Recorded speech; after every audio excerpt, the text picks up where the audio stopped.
Dr. Stephen lays the foundation for the next department of chat over here, and he's waded into the issue of revenue. We'll be asking a series of questions in that regard, but I committed a certain sacrilege. The man who signed some of the contracts, for which reason today we're talking about oil, is a man who I failed to acknowledge when he walked in. Mr. K.T. Hammond is a member of Parliament for Adansi Asokwa, and he is here. Along the way, he'll give us a historical perspective. Let's put our hands together and acknowledge him. We also have from the Institute for Democratic Governance, its Executive Director, Dr. Emmanuel Akwete. He is here with us. And Mr. Kwame Jantua is with the Public Interest and Accountability Committee. Shall we put our hands together for him? Honorable Kofi Adda, I think I did that earlier. Okay. All right. But thanks for drawing our attention to it. We also have Mr. Kofi Adda here. He will join us as we proceed. I'll start off with you, Adam, because there was a point which you raised, and it got me a little confused. You indicated in your presentation that we do not appear to have a framework for managing our oil revenues. How do we reconcile that with the existence of the Petroleum Revenue Management Law? I think I was talking about mineral revenues, solid mineral revenues. But with regards to petroleum revenues, I think we have Act 815, which, as the lawyer said earlier, is very comprehensive. It's one of the laws cited around the world as a good example of a country determined to break away from the curse. The Act is as a framework which is very transparent and also provides accountability mechanisms that will ensure that government accounts for the oil revenues. My beef has been with how the oil revenues are generated.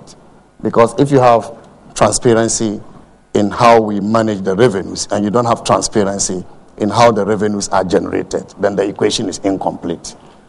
Also because the size of revenues that you manage with a transparent framework is determined by the mechanisms that lead to the generation of that revenue. I'm talking about award of contracts. I'm talking about the licensing processes that lead to the award of contracts to oil companies who eventually make discoveries and produce oil, and then we can generate revenues from that. And so in terms of the legislative development, what I think Ghana needs to work around has to do with the law on exploration and production. We have PNDC Law 84 as the lawyer talked about, but PNDC Law 84 does not have a semblance of good governance. We don't have provisions on open and competitive bidding for acquiring oil blocks. We don't have provisions on mandatory contract disclosure. We don't have provisions on the disclosure of beneficial ownership information. And so Ghanaians don't even know the people we are signing contracts with. And I can make reference to some of the contracts we signed recently. 8 new contracts signed last year. We don't know the owners of these companies, both the local companies and then the foreign companies. I mean, somebody told me that if you want to know the owners of these companies, go to the Registrar General Department, and I thought the person had a misunderstanding of what we mean when we talk about beneficial ownership information. Beneficial owners are not necessarily directors of the company. And I'll give you the example of a company by name AGM Petroleum Ghana, which was given the deepest oil block in Ghana, the most expensive oil block in Ghana. Now, AGM Petroleum Ghana, when you go to Registrar General, you are told that it is owned 100% by AGM Gibraltar. And so you wouldn't even see a name attributed to the owners of AGM Petroleum Ghana. Now, when you go to AGM Gibraltar to find out who the owners are, Gibraltar is a secret jurisdiction. It's a tax haven. Their laws do not allow them to disclose the owners of companies that are incorporated in that country, just like Cayman's Island, just like British Virgin Island. And so it is possible you have politicians or politically connected powerful people who go and register their companies there and then bring the same companies and award oil contracts to them at the expense of the masses, who are the primary owners of these resources. And so we don't have a requirement in law that compels government to disclose the beneficial owners of the companies we are signing contracts with. And so if you have such a regime which does not, enhance transparency, which does not lay the foundation for accountability, then the revenues you are getting, I don't think you are even managing what you should be getting. We could have gotten more. But what we are managing is so modest, and yet we are saying that we have a good law, which is very transparent, which is very comprehensive to manage so little revenues, that we could have gotten more. And so I think that if we're talking about good governance in the oil and gas sector, yes, the revenue law is good, but we need to first of all look at how we generate the revenue. Dr. Stevens can come in at this point, yes. Yeah. Add to what Dr. Amin said. And as I mentioned earlier, we have a huge problem with the licensing. When we talk about licensing, we're talking about the award of blocks, the award of acreage to explore, develop, and then produce. Now, we have a situation where, as I mentioned, the process has been shrouded in some secrecy. Now, on 4th, let me take a few examples. Let's say 4 December 2013. 2 agreements comes before Parliament under certificates of agency. So they bring these 2 agreements before Parliament under a certificate of agency. As to what the agency was, nobody knows. So the whole process is gone through in a day. The agreements are ratified by Parliament. A few months later, 21st March 2014, 2 more agreements are brought before Parliament, again under certificates of agency. Whole process gone through one day, ratified by Parliament. Now, when it was before Parliament, Honorable Papa Uso Ankoma drew the attention of the House to the fact that, okay, there's this requirement for 5% local participation. So you have this Ghanaian company in there, WCW International. But in the report you brought to Parliament, you're not telling us anything about this company. We don't know the track record of the company. We don't know who is behind the company, etc. Now, if you are bringing this agreement before Parliament, let us know the individuals behind the company. Let us know the track record of the company before they came into this. What were they doing beforehand? Now, the Committee on Energy, the committee chairman assured the House that, oh yes, we did our due diligence at the committee level, and that the main company that we look at is operator. The main person is operator, so the operator is the one that we provide the information on. But the problem is, so another purpose, I drew the attention of Parliament again to the fact that it's not good enough to tell the House that we've done our due diligence. You must let us know the background to this company. Long story short, at the end of the day, the agreement was ratified. It's gone through. As you sit here now, you do not know the individuals behind the company. I was discussing this with a gentleman, and as Dr. Amin said, the person said the same thing to me, that if you're interested in knowing the parties behind this agreement, it's for you to go to a registrar general. It's for you to go to a registrar general. And I was like, I found it a bit, but you leave it at that, more or less, because at that point in time, I was a bit taken about, but leave it at that. But I'm saying that there's too much secrecy and a provision that has caused some amount of problem. It's a provision in the local content regulation 42. That basically states that there must be 5% equity participation, local participation. So meaning that if a petroleum agreement is about to be ratified, the local participation, that means there must be some Ghanaian equity of 5%. There must be a Ghanaian equity of 5%. As to the modalities, as to the requirements, as to how the person's that Ghanaian entity is supposed to get the 5%, no one knows. The discretion is with the minister. So assuming that you have a situation where a minister, this could be any party, it could be the NDC, it could be the NPP, whichever party is in power. But if you have a minister whose hands are not clean, you could arrange that, yes, so these people are coming to bid for a block. So they come to me, and then as the minister tell them, yes, we do what you have to do to make sure you get agreement, but this my man sitting there in the corner there, I want him to have that 5%. If he has the 5%, I'll make sure that, your agreement gets ratified. All right. You understand what? Very well. Yes. So, Dr. Stevens, I'll let you continue in a second, but I realize that there are a couple of interventions in the offing. Mr. K.T. Hammond wants to intervene, but we'll go to Honorable Moses Asaga, who is the Chief Executive Officer of the National Petroleum Authority, to make a series of points. Once they are done with their interventions, I would like us to tackle a certain point. Between January 2011 and December 2014, Ghana Oil Watch suggests that we've made an amount of $13 billion. Ghana has benefited $2.3 billion. The partners to this project have enjoyed $10.7 billion.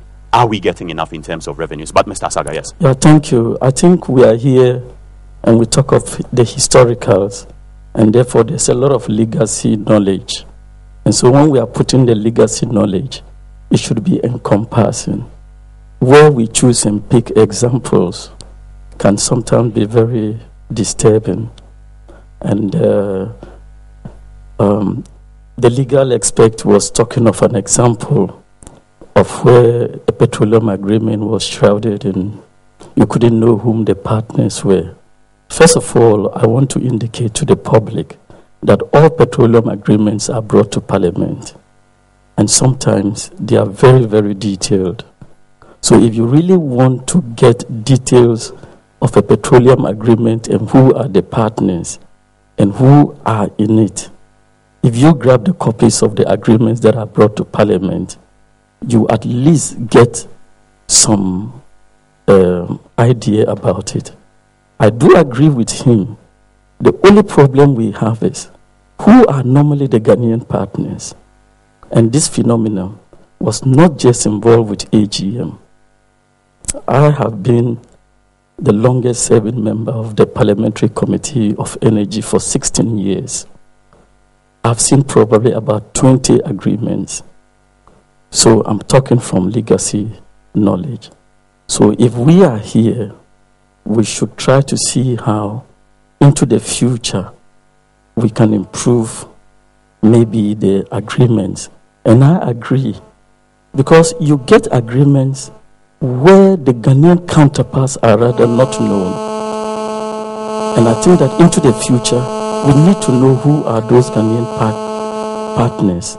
It happened in 2001 to 2008. It happened in 2009 to today. So for me, that is where the problem is. As for the international partners, we are able to know them because they are reputable companies. Regarding the AGM, I don't have the full fact, but at least I can tell you on authority that the AGM is a partnership between GNPC and a reputable drilling company, which I'll later on give you. So for you to have mentioned the AGM contract, and you didn't even mention that GNPC is a partner, which is representing government, because this was the first time that we wanted GNPC to go in, not just as a partner, but into the future as an operator. You ask me, how did that block come about? And that is where you are talking of the transparency. And that sometimes, even in Parliament, we bulldoze the processes. And I can give you an example.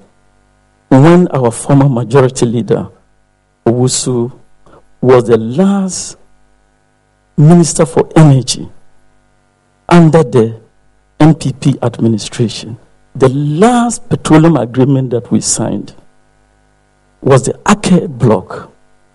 Just like the way he's saying that Papa and Kuma was giving warning signals, that same Ake block, I gave warning signals as an opposition member of the committee. It wasn't heeded to. Mistakes were made. So please, let's put the historical background properly. No choosing and picking. Now let me come to my good friend Ishmael. I think he has made the best point in the sense that we didn't manage expectation. Because in terms of petroleum resource management, it is the quantities that should determine certain expectations. And I think we as Ghanaians and our leadership in all the administration, we overhyped our resource that we had discovered. And I'm just going to give you a few figures here. Ghana is even not listed as the top 10 in Africa. I'm talking of Africa.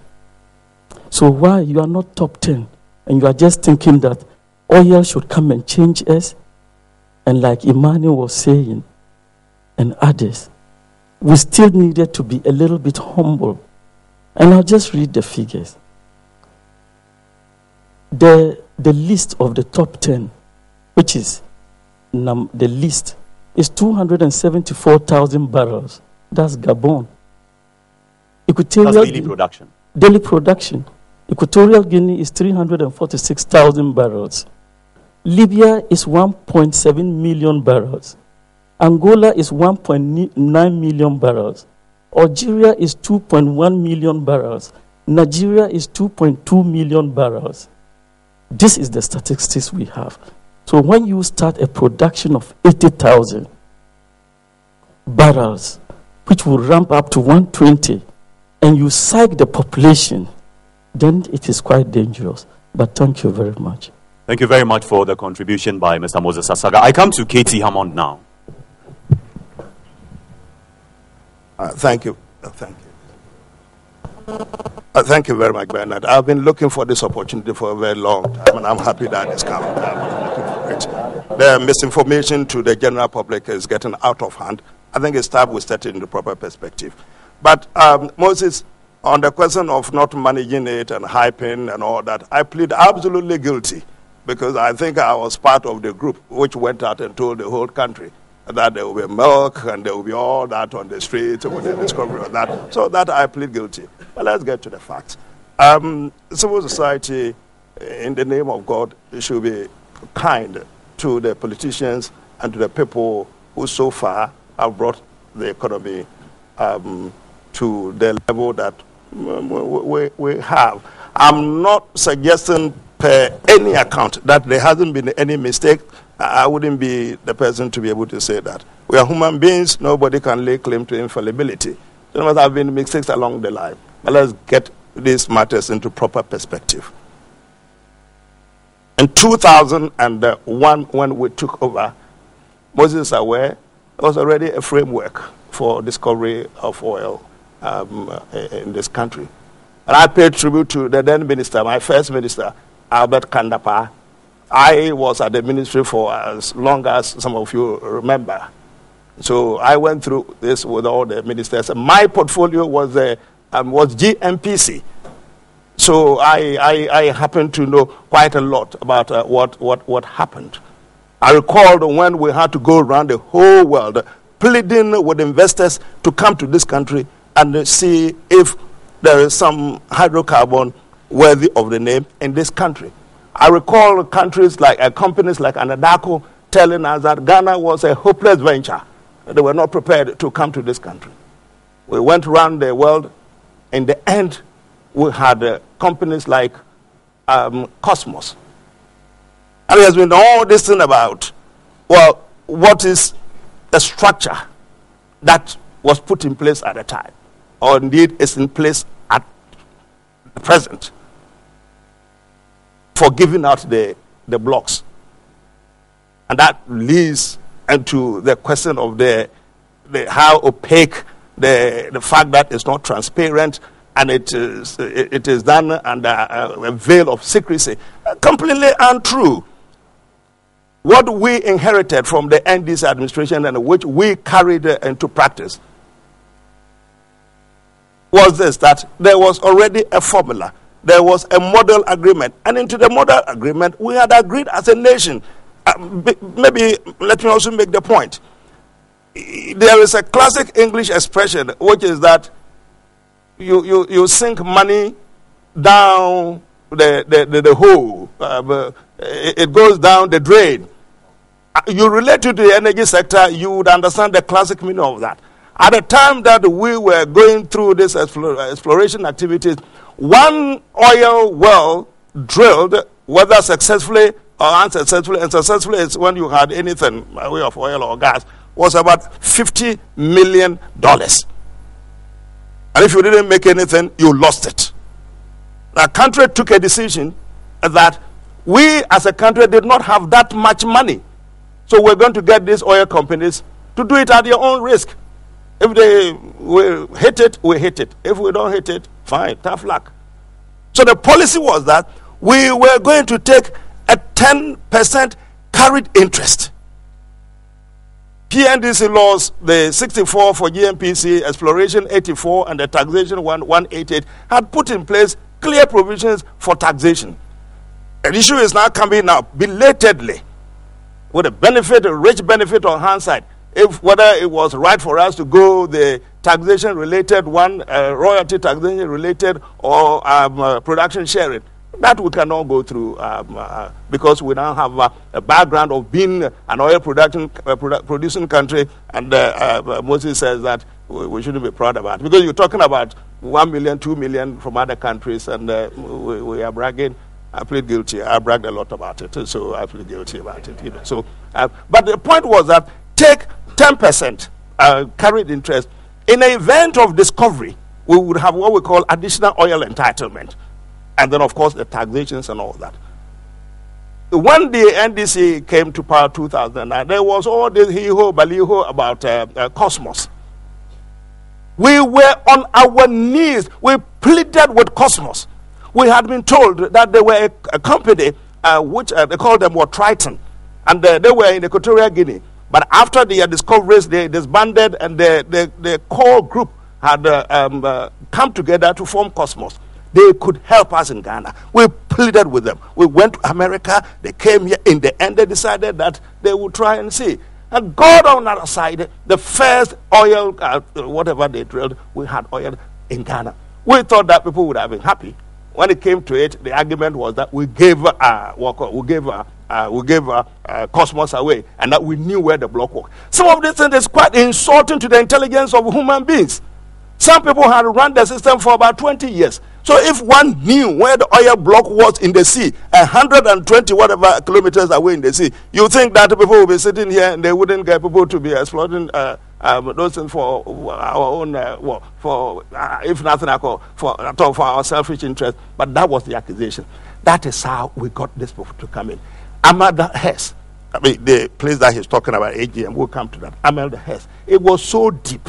There's something about discussion and when you're negotiation for the additional entitlement, you take account of the geology of the place. We have the shallow waters and we have the deeper waters. So the physical regime is dependent on the geology of the place. I'm disappointed that GMPC is not here. I don't know why GMPC decided not to come. But you see, these are the factors that were taken into consideration as to how much of it the country wanted to take and how much of it the individual companies would have to take. The question of Ghanaian entitlement. Soon as we were settled by the provisions of the law that we had our 10%, the additional oil entitlement was in place, the royalty was in place, whatever the company decided to do with their 90% was no business of the government. And most of these people had Ghanaian companies, had people who introduced them into the system. So, for example, in the case of Cosmos, they had the EO group. It turned out the EO group was Kufuor's group, Kufuor's company. It was Hammond's company. Spare us this. There was this other company, Talu, another Sabre. I don't know how many people know that Cosmos had a Ghanaian company called Sabre. Did anybody know about it? They had about 5% of that. Nobody complained because we didn't know about it. The local content thing that my friend was talking about, that you have a maximum or something, the Ghanaian content, it's about 5%. The minimum for the participation by the Ghanaian group, it's a minimum of 5%. But that is quite apart from our entitlements, the national entitlement that we talked about. So it is not the case. The question of how opaque it is not. Anybody who thought that they were interested in the Ghanaian exploration sector applied to the Ministry of Energy. We then sent the application to GMPC, which incidentally has got some of the finest brains in the world. Sent the application to them. They went through the physicals, the regulatory regime, and all that. And then after the process, and it's not just one company. Sometimes 4 or 5 companies would vie for the same the block. In the end, GMPC would go through the processes, bring the report to the ministry. The ministry would have the experts who were there evaluate what GMPC had submitted. In the end, this was returned to GMPC. It was after a very, very serious investigation. But we had to go to the background to find out specifically who certain individuals were, who were this, and when we were satisfied. Take it from me. I had, yes, thank you very much. 3 minutes, I will be done. I made that, because I traveled all over the place, made recommendations to the ministry about some countries and some groups, some companies which were interested in the, getting involved. After evaluation, the ministry was told that these guys are no good. We will not let them in. They were not allowed to take part in the processes. So they were transparent as far as they could. Let me deal with the quick ones that have been mentioned, the recent 8 ones. It's unfair to us. I am the ranking member of the Committee of Mines and Energy in the Parliament. The 8 agreements that you're talking about that were put through certificate of agency, completely untrue. I don't know whether you know what the certificate of agency is, but completely untrue. The first 2 we took in, I think, March or so, 2014 was when we took the first 2. Now, the other 6 that we took, they had pended with the executive for so long. Some of them had actually been brought to Parliament before and withdrawn. We knew about it. Haven't, like Moses says, he has been on it for about 16 years. I have been around from 2001 up to now. Whatever, and please don't suggest that I'm boasting. Whatever little bit there is to know about it, I suspect I know. Kwabra now the Minister for Power, and again I pay tribute to him. He is quite knowledgeable in these matters. Our colleagues, they are fairly conversant. What we are looking for when these agreements come would be to look for the physicals and look for the regulatory, and of course look at the individuals behind. If you don't know and you haven't asked and maybe you have not been given, that's quite unfair. But to suggest that we don't know is untrue, because we do know. WCW thing that you're talking about, this is somebody who has dealt with the Ministry of Energy from 2001 since I have been there. He has, I think their company we're talking about has that much, 5% or whatever. I mean, a little bit more than 5%. We know every single one of these individuals and the personalities behind. So it is not fair. We did not put this thing through certificate of agency. It's not true. The fact that we may have finished all of them in one day doesn't make it a certificate of agency. And it's not because, you see, if you laugh and you suspect that we did it all in one day, so something went wrong. The papers were laid in Parliament 2 or so days before. We have, in Parliament, there's something that we do. When it is laid and it is referred to the committee, we discuss this at committee level and then bring our reports. We stand down our orders. We could do it, notwithstanding 48 hours and whatever. The 48 hours doesn't add anything to it. That when you lay it today, you should leave it to mature for about 48 hours. 1, 2, nobody does anything with it. And so if we were rising, and we thought that some people were taking financial decisions in London on their applications. If Ghana was interested, these things had to be passed before they lost out on the timelines. It was in our own interest to make sure that we help the executive. We don't take the country for a ride. So please, for the 6 documents that you're talking about, there was nothing about certificate of agency. We know the individuals involved. The AGM, the deep sea. If I will give you the deep sea when we are comfortable that you have the requisite material, technical, and money to do it. Because if you don't have it, you can't do it. And those were some of the relinquishments. So you said that we're giving them the deepest. I mean, I'm not sure what the deepest adds to the fact that a particular company has been given. Let's be careful with the civil society, to the good people of Ghana, and to the politicians involved in this. It is not that bad. But as to the management, I have pleaded guilty to my part of it.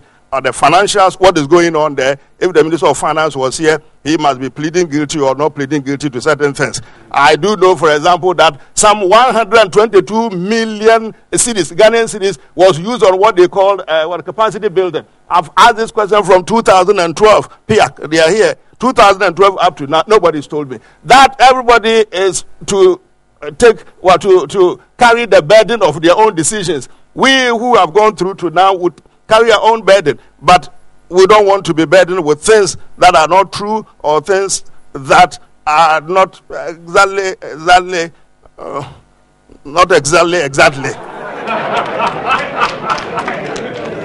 All right, thank you very much, KT Hammond.